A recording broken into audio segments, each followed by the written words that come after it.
அரசாங்கம் நம்முடைய தேசத்தை ஒரு 100 ஆண்டுகள் பின்னாடி கொண்டு போக முயற்சி பண்றாங்க. 2014 மோடி என்ன சொன்னார்னா, இந்தியாவை 50 ஆண்டுகள் ஆண்ட காங்கிரஸ் அரசாங்கம் 50 ஆண்டு பின்னோக்கி கொண்டு போயிருச்சு. எனக்கு வாக்களிச்சீங்கன்னா இந்த நாட்டை 50 ஆண்டு முன்னோக்கி கொண்டு போக சொன்ன இந்த மோடி தான் இந்த தேசத்தை ஒரு 100-150 ஆண்டுகளுக்கு பின்னோக்கி கொண்டு போறார். இந்தியாவோட தேர்தல் முறை இருக்குல்ல, 50-60 ஆண்டுகளுக்கு முன்னால் அல்லது பிரிட்டிஷ் இந்தியாவாக இருந்த பொழுது இந்தியாவில யாரு வாக்களிக்கிறான்னா எல்லாரும் வாக்களிக்க முடியாது. ஒண்ணு படிச்சிருக்கணும், இல்ல அவனுக்கு சொத்து இருக்கணும். சொத்து இருக்கிறவனுக்கு வாக்குரிமை இருந்தது, படித்தவனுக்கு வாக்குரிமை இருந்தது, வேற எவனுக்கு வாக்குரிமை கிடையாது. அதுலதான் ஜஸ்டிஸ் பார்ட்டி ஜெயிச்சது, அதுலதான் ராஜகோபால் ஆச்சாரியர் ஜெயிச்சாரு, அதுலதான் ஓமந்தூரார் ஜெயிச்சாரு.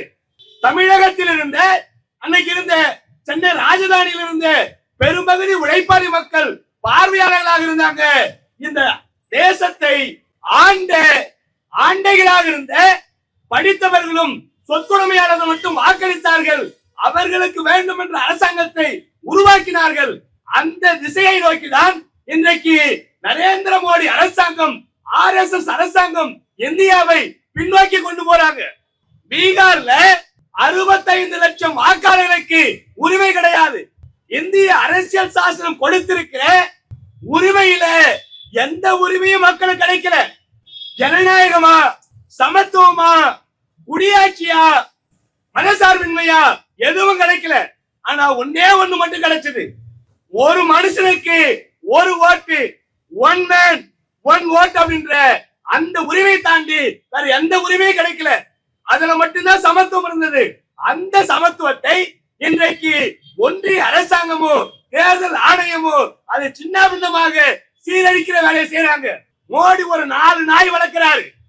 அந்த 4 நாயில ஒரு நாய் தான் தேர்தல் ஆணையம், இன்னொரு நாய் CBI, இன்னொரு நாய் அமலாக்கத்துறை, இன்னொரு நாய் இன்கம் டாக்ஸ். இந்த 4 நாய்க்கும் உரை போட்டா அவனை போய் கடினா கடிக்கும், பிஸ்கட் போட்டு அவனை போய் கடினா கடிக்கும். இதுக்கு ஒரு இளவு தெரியாது. நமக்கு போடுறது சோறா இல்ல நரவலான்னு கூட தெரியாது. எதை போட்டாலும் துண்ணக்கூடிய இந்த நாய்ங்க என்ன முடிவெடுக்கிறாங்கன்னா, பீகார்ல 65 லட்சம் வாக்காளர்களை வாக்காளர் பட்டியலிருந்து எலிமினேட் பண்றாங்க. என்ன சொல்றாங்க தெரியுமா? அவர்கள் வங்க மொழி பேசுகிறார்கள். ஏன்டா கூமுட்டீங்களாடா நீங்க? வங்க மொழி பேசுறவன் பங்களாதேஷ் மட்டும் கிடையாது. மேற்கு வங்காளத்தில் இருக்கிற 24 பர்கானாவில் இருக்கிற, மிட்னாப்பூர்ல இருக்கிற, கல்கத்தாவில் இருக்கிற இவெல்லாம் வங்க மொழி தான் பேசுவான்.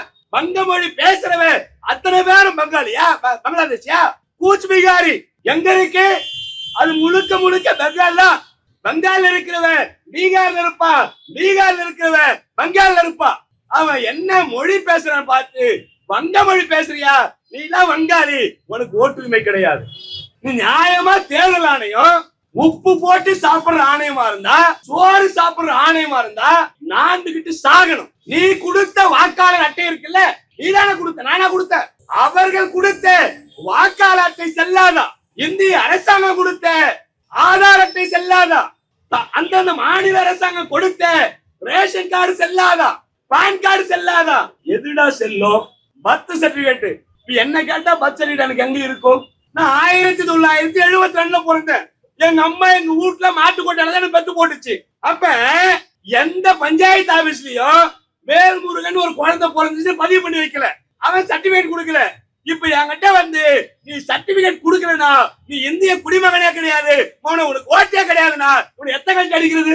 யாரு உனக்கு அதிகாரம் கொடுத்தா? ஒரு செல்வா கேட்டார்ல, தேர்தல் ஆணையத்தோட வேலை என்ன? இந்தியாவோட பிரஜையா என்று ஆராய்ச்சி பண்ணுவது, ஆய்வு பண்ணுவது, அது உன் வேலை இல்ல, அது ஹோம் மினிஸ்ட்ரி பண்ணும். அது பண்ணிட்டு நாங்க பாத்துக்கிறோம். தேர்தல் ஆணையம் எதற்காக 65 லட்சம் வாக்காளர்களை எலிமினேட் பண்ணி? அது எத்தனை நாள்ல? பீகார்ல 8 கோடி பேர் இருக்கிறான்.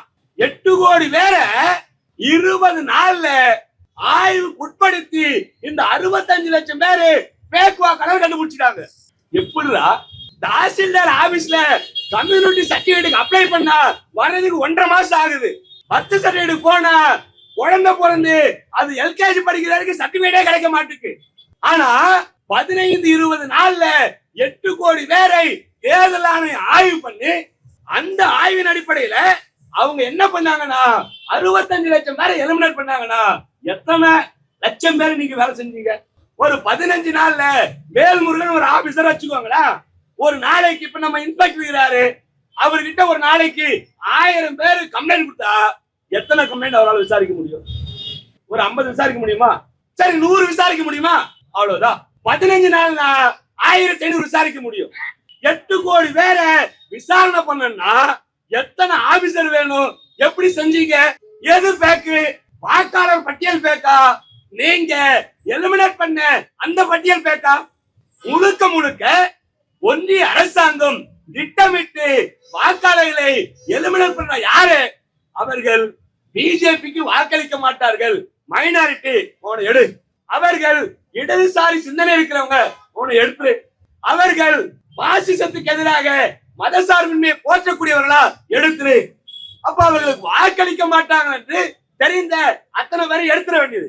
இன்னொரு பக்கம் அவனுக்கு வாக்களிப்பாங்கன்னா அவனை உதாரணத்துக்கு நம்ம 1வது மண்டலம் வச்சுக்கோங்களா, 1வது மண்டலத்துல அவரு 4வது வார்டுல இருக்காருன்னா 4வது வார்டுல 30 பாகம் இருக்குன்னா 1வது பாகத்துல அவர் ஓட்டு இருக்காங்க, ஓட்டு போடுறவரு 4வது பாகத்துல அவர் ஓட்டு இருக்கும், 8வது பாகத்துல ஓட்டு இருக்கும். நேற்று ராகுல் காந்தி எல்லாத்தையும் போட்டு காட்டுறாரு, பிபிடி போட்டு. ஒரே ஆளுக்கு எத்தனை இடத்துல இருக்கு? ஒரே தொகுதிக்குள்ள ஒரே ஆளுக்கு பிஜேபி காரனுக்கு 7 ஓட்டு இருக்கு. ஆனா நியாயமா ஓட்டு போடக்கூடியவர்கள் இஸ்லாமியர்களாக இருந்தா, சிறுபான்மை மக்களாக இருந்தா, இடதுசாரிகளாக இருந்தா, அவர்களுக்கு எதிரான வாக்காளர்கள் இருந்தா அவர்களை எடுப்பது என்ற இந்த அயோக்கியத்தனத்தை ஏற்க முடியாது. எவ்வளவு ஆணவம் பாருங்க. இன்றைக்கு பீகார்ல பண்றோம், அடுத்து நடைபெறக்கூடிய 5 மாநில தேர்தலா இருக்கிற தமிழ்நாடு உள்ளிட்ட எல்லா மாநிலங்களிலும் இதை செய்வோம் அப்படின்றார். இப்ப தமிழ்நாட்டுக்கு என்ன அசைன்மெண்ட்?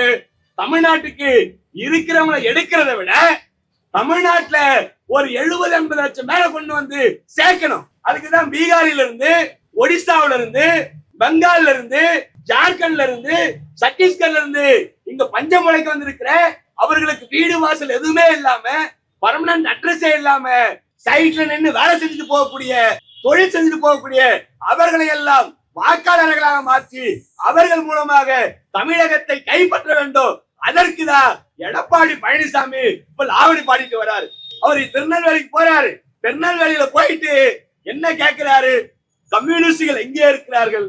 அவர்கள் போராடுகிறார்களா? திமுகவில் கலங்கி போயிட்டாங்க. ஏயா கூமுட்ட, தென்காசியில திருநெல்வேலியில கவின் என்ற இளைஞன் ஆணவ படுகொலைக்கு ஆளாயிருக்கிறான். அதை கண்டித்து ஒரு வார்த்தை உன்னால பேச முடியல. அங்க சாதி ஓட்டு போயிடும். ஆணவ படுகொலைக்கு எதிராக சிறப்பு சட்டத்தை கொண்டு வர வேண்டும் என்று எங்களுடைய அன்றைக்கு சட்டமன்ற தலைவராக இருந்த மரியாதைக்குரிய தோழர் சவுந்தரராஜன் சிறப்பு கவன ஈர்ப்பு தீர்மானத்தை கொண்டு வந்தார். அன்றைக்கு இருந்த அமைச்சர் ஓபிஎஸ் என்ன சொல்றாரு? தமிழ்நாட்டிலையா ஆணவ கொலையா, சாதிய கொலையா, அது நடக்கவே இல்லை என்றார். அதை பற்றி பேசுவதற்கு துப்பு கிடையாது. பீகார்ல 65 லட்சம் வாக்காளர்களை எலிமினேட் பண்ணிட்டாங்களே, அது தப்புன்னு பேச துப்பு கிடையாது. அவர் பேசுகிறார். இன்றைக்கு எதையா மீட்க போறாரா? எதை மீட்க போறாரு தெரியல. ஏடிஎம்கே மீட்க போறாரா? இரட்டையலை மீட்க போறாரு தெரியல. ஆனால் நிச்சயமாக இடதுசாரிகள், கம்யூனிஸ்டுகள், ஜனநாயக சக்திகளை உள்ளடக்கி தேர்தல் ஆணையம் செய்யக்கூடிய அயோக்கியத்தனத்திற்கு எதிராக அரசியல் சாசனம் கொடுத்திருக்கிற அனைவருக்குமான வாக்குரிமையை பறிக்கின்ற இந்த அயோக்கியத்தனத்திற்கு எதிராக நிச்சயமாக ஒரு வலுவான போராட்டத்தை முன்னெடுப்போம்.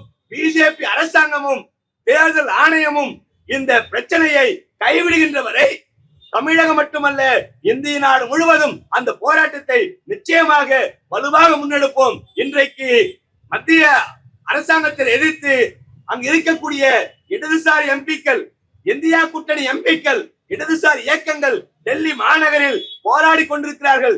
இந்தியா கூட்டணி சார்பாக போராட்டத்தை நடத்தி கொண்டிருக்கிறார்கள். இன்றைக்கு தமிழகத்தில் மார்க்சிஸ்ட் கம்யூனிஸ்ட் கட்சி இந்த போராட்டத்தை முன்னெடுத்திருக்கிறோம். இந்த போராட்டம் மேலும் மேலும் வலுவான போராட்டமாக இடதுசாரி சக்திகளை, ஜனநாயக சக்திகளை, இந்தியா கூட்டணி உள்ளிட்ட அரசியல் கட்சிகளை எல்லாம் இணைத்த ஒரு வலுமிக்க போராட்டமாக அந்த போராட்டம் நடக்கும். நிச்சயமாக அந்த போராட்டத்தின் விளைவு ஒன்றிய அரசாங்கத்தை, தேர்தல் ஆணையத்தை தூக்கி எறியக்கூடிய நம்முடைய உரிமையை பாதுகாக்கிற அந்த மகத்தான வெற்றியை பெறுவோம் என்று கேட்டுக்கொண்டு இந்த போராட்டத்தில் பங்கெடுத்த அத்துணை தோழர்களுக்கும் மீண்டும் ஒருமுறை நன்றி கூறி விடைபெறுகிறேன். நன்றி.